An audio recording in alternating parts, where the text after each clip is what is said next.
আমি সজীব ওয়াজেদ জয় বলছি। আপনারা জানেন, আপনারা নিজের চোখে দেখতে পেরেছেন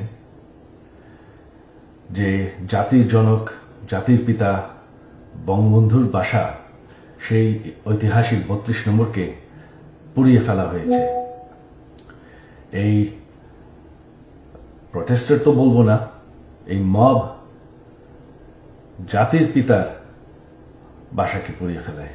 সেই বাসা যেখানে বঙ্গবন্ধুকে হত্যা করা হয়, বঙ্গবন্ধুর আমার পুরা পরিবারকে হত্যা করা হয়, যেই বাসা ৭৫-এর খুনিরাও ধ্বংস করার সাহস পায়নি, যেই বাসা এখন এতদিন ওনার মিউজিয়াম ছিল, সেই বাসাকে তারা পুড়িয়ে ফেলেছে।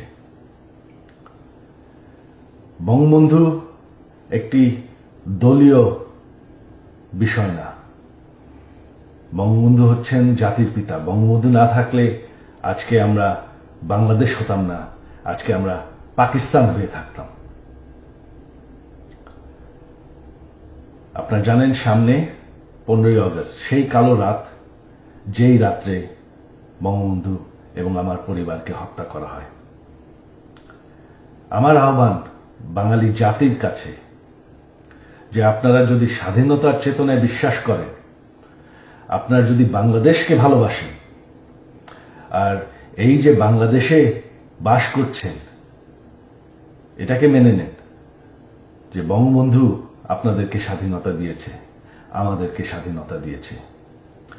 এই 15ই আগস্ট আমার আহ্বান আপনাদের প্রতি, শান্তিপূর্ণভাবে ৩২ নম্বরে গিয়ে ফুল দিয়ে আসবেন, দোয়া করবেন বঙ্গবন্ধুর জন্য, স্বাধীনতার চেতনার জন্য এবং আমার পরিবারের জন্য। এই হলো আমার আহ্বান আপনাদের প্রতি। ধন্যবাদ। জয় বাংলা, জয় বঙ্গবন্ধু।